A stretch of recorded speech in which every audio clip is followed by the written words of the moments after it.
Bonjour tout le monde, j'espère que vous allez toujours bien. Toujours ravi de vous retrouver tous les dimanches. Alors cette semaine, ça a repris de belles avancées. Comme vous avez pu voir dans le titre et sur la photo de couverture, le carreleur a super bien avancé. Et on a eu aussi les menuisiers qui sont venus presque finaliser les fenêtres et les électriciens qui sont venus continuer aussi à installer un peu de lumière extérieure. Surtout, n'oubliez pas, abonnez-vous, mettez des j'aime, des commentaires et je vous laisse découvrir toutes ces avancées en vidéo et je vous reprends tout de suite après. Ça y est? Alors autant la semaine dernière personne n'est venu, autant cette semaine c'est de nouveau la folie, il y a beaucoup de monde qui est venu. Alors les menuisiers sont venus et ont commencé à poser les portes de l'appartement du rez-de-chaussée. Donc on a la partie fixe, on n'a pas la partie ouvrante. Donc ce sera des portes comme ça, comme les autres en bois, mais vitrées. La partie ouvrante sera vitrée pour avoir le plus de luminosité possible dans cette partie. Il commence à faire nuit, je vais me dépêcher. Voilà sur la partie extérieure. Donc voilà, encore une fois, c'est très technique. Ils ont dû tout raboter parce que rien n'est droit, vu que c'est des jambages en pierre. Là, ils combleront avec de la mousse et ensuite on finira propre. On fera un enduit quand on fera les façades. On laissera les pierres quand même extérieures apparentes, mais on finira propre avec l'enduit. L'électricien est venu aussi et a mis les luminaires extérieurs. Bon, je vous montrerai quand il ne sera pas éclairé. Ici, ils ont mis la petite fenêtre dans la chaufferie. Je vais aller vous montrer à l'intérieur. Ici, l'électricien nous a mis le luminaire extérieur sur détecteur. Donc voilà à quoi ça ressemble. Ici, il nous a mis notre prise et notre RJ45 extérieur pour si on veut faire du télétravail sur la terrasse, bosser l'été. Et à l'intérieur, on a aussi le carreleur qui est venu, qui a ramené sa colle, tout le carrelage, il y a eu la livraison. Et du coup, pour info, le test de la chape a été mitigé. Il y a une partie qui est bonne, là où il y avait le plancher chauffant, et une partie, bien sûr, dans la chambre et dans la salle de bain, là où il n'y avait pas le plancher chauffant, qui n'est pas bonne, qui n'est pas encore assez sèche. Donc, il va attaquer par la grande pièce de vie. Je vais aller vous montrer en haut par la suite. Je vais vous montrer les petites fenêtres, là, à l'intérieur. Petite fenêtre de la chaufferie, comme ça. Et celle-là.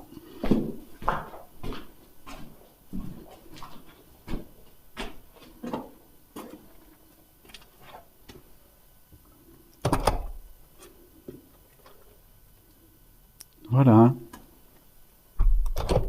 Et je vais aller vous montrer en haut tout ce que le carreleur a préparé.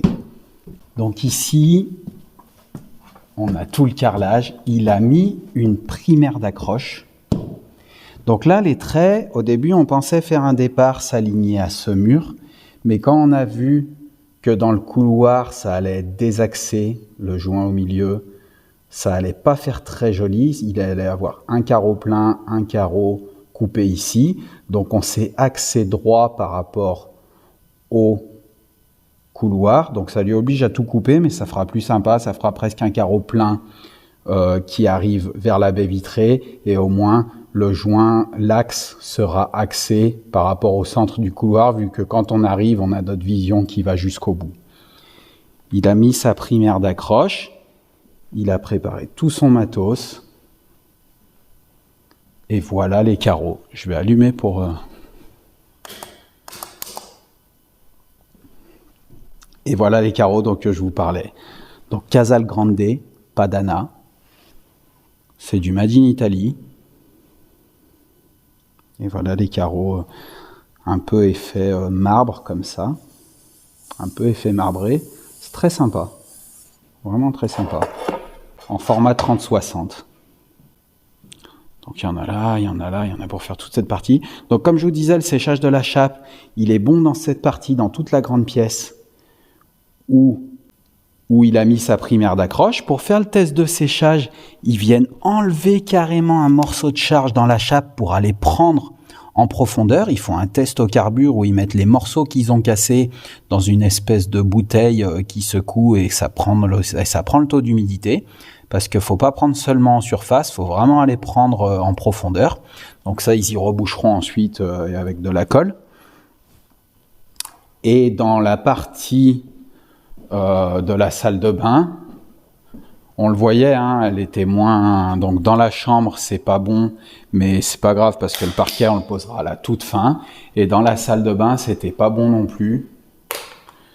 Donc on voit, là j'ai mis mon petit soufflant, on voit que ça a séché un peu plus. Donc il m'a dit que si je voulais y chauffer un peu avec le petit soufflant, ça pourrait aider. Et c'est vrai qu'on le voit là où il était orienté, où ça souffle, ça chauffe un peu. Donc j'avais commencé là, je le mets ici, ensuite là-bas, pour qu'il puisse... intervenir par la suite. Donc dans la salle de bain, il a préparé son traitement étanche pour la partie douche.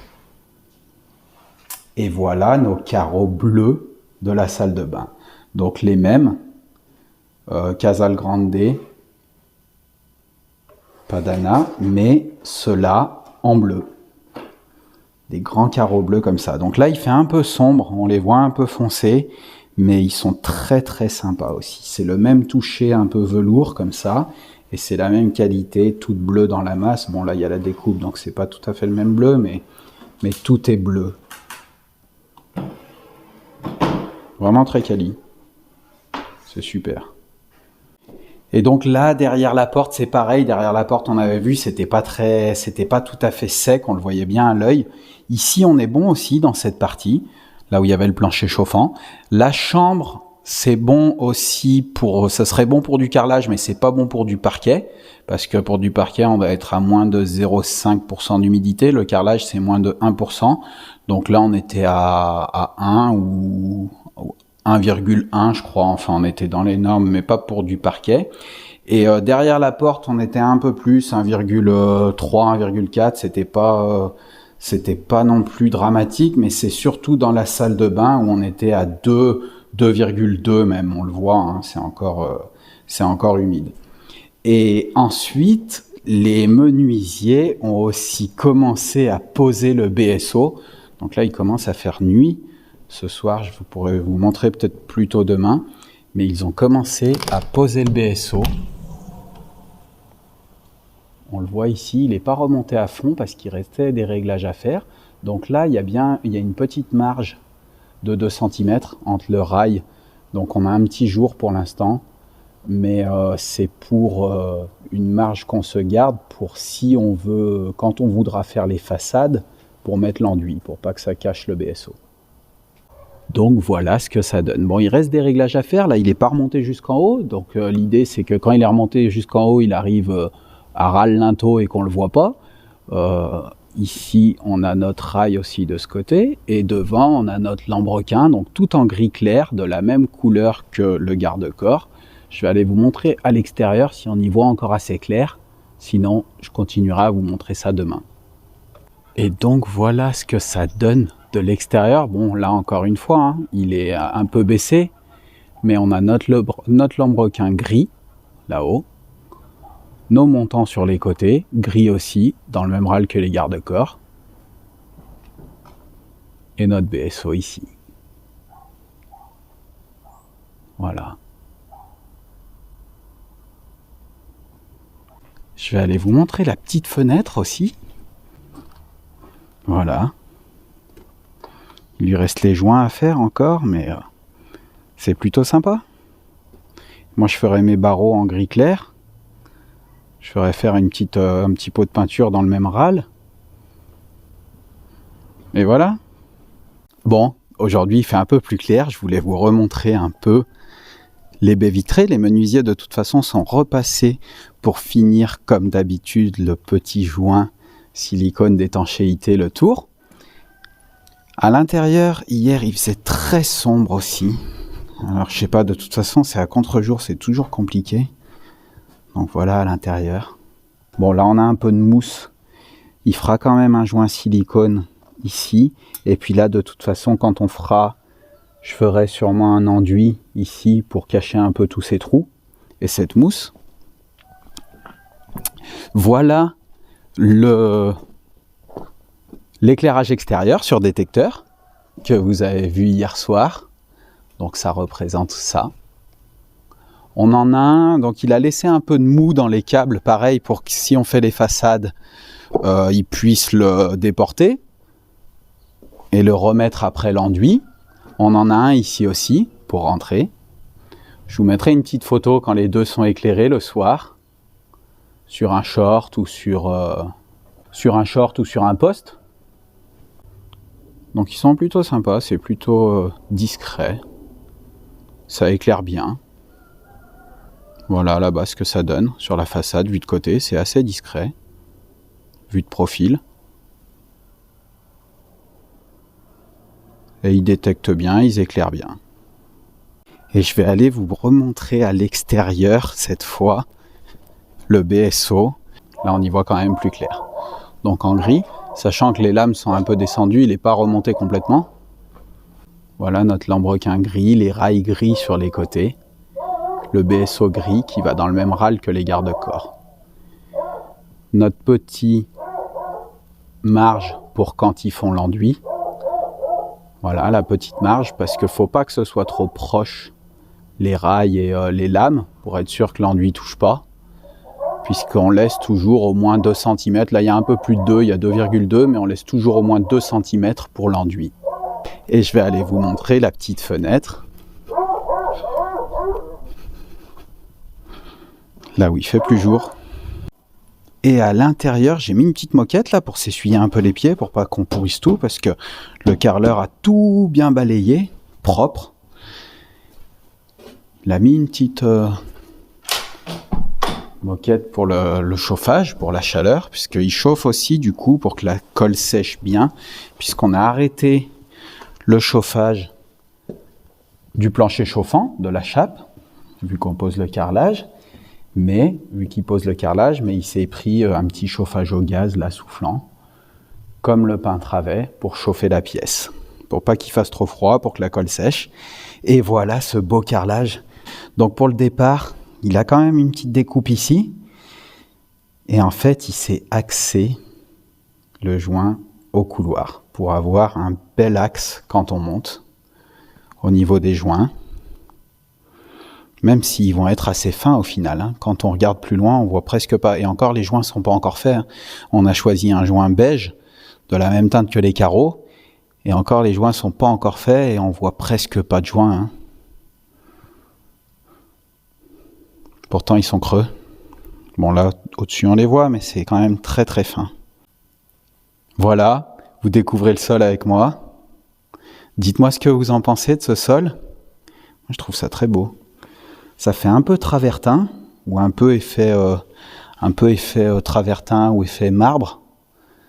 Il disait un peu effet marbre sur certains sites, j'ai vu. Et je trouve que ce beige, ça va très très bien avec le blanc luchon et avec les menuiseries. Qui sont un peu, tout est dans des tons un peu chauds, un peu jaunes comme ça. Franchement, c'est top aussi le carrelage. Je m'en lasse pas. Très très beau. Encore un beau métier. Et là, comme prévu, on arrive tout pile au seuil de la baie vitrée. On a quand même une petite baguette en alu au milieu, un petit joint de dilatation. Mais on arrive tout pile au seuil de la baie vitrée. Et voilà le deuxième jour de pose du carrelage. Waouh! C'est très beau. Il va très très bien dans l'espace, ce carrelage.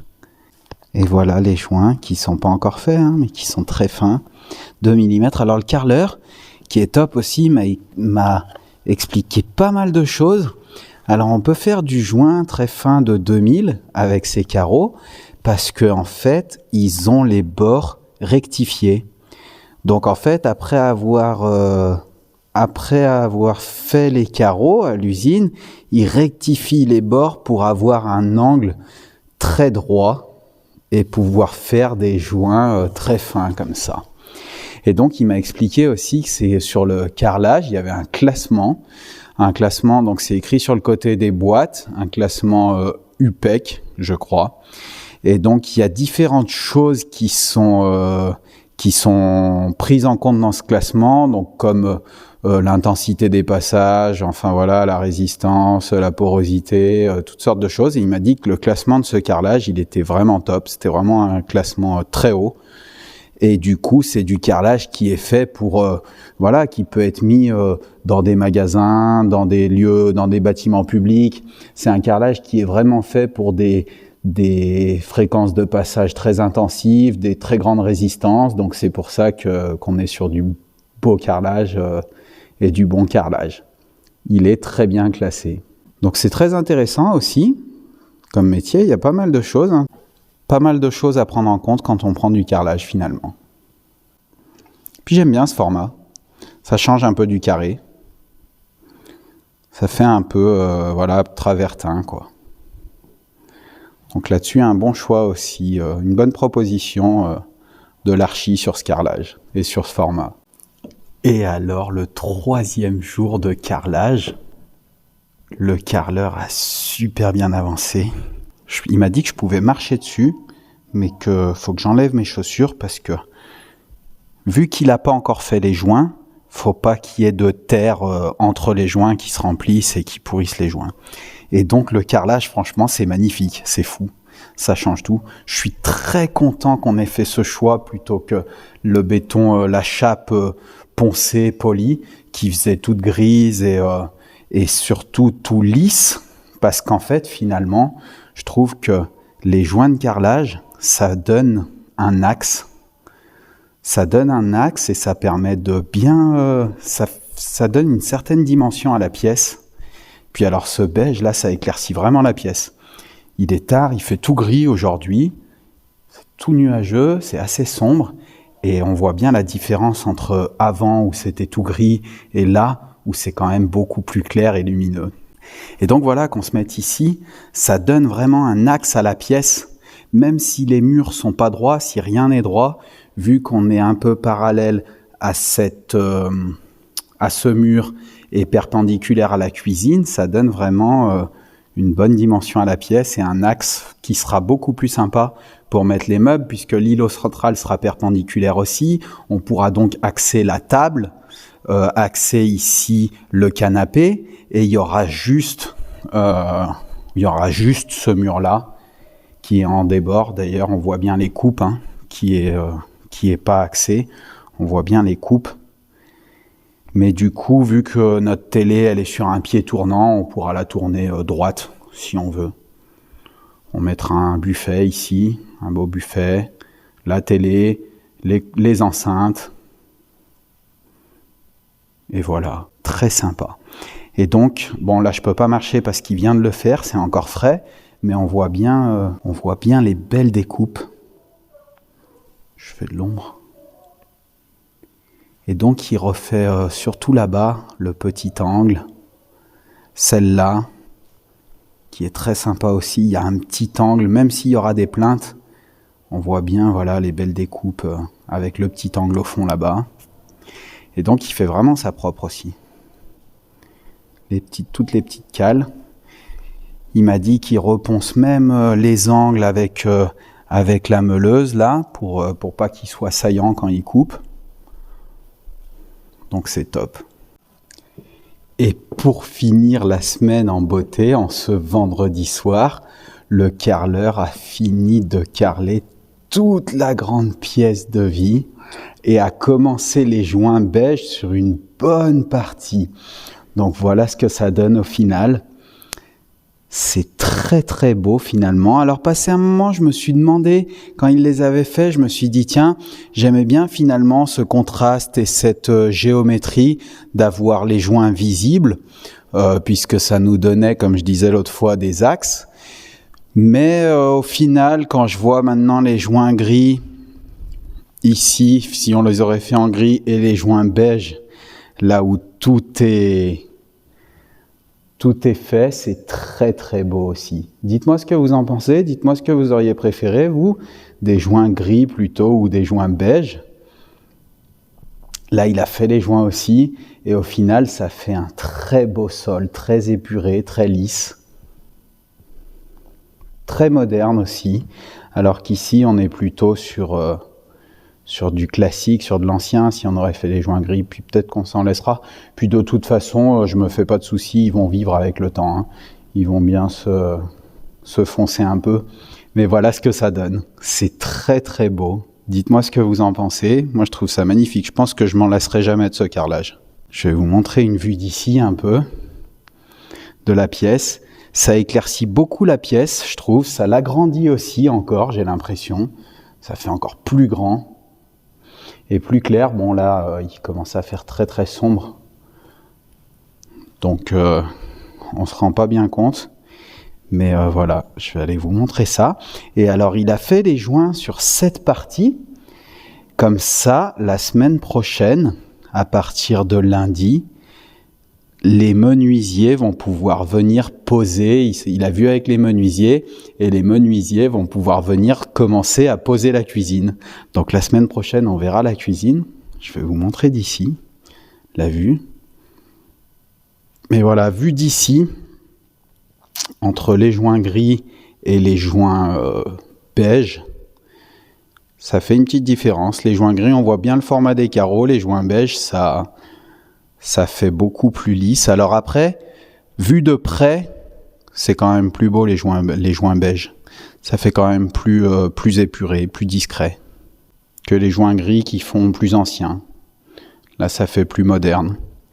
Je vais aller vous montrer aussi la vue de la chambre là-bas parce qu'elle est très très belle.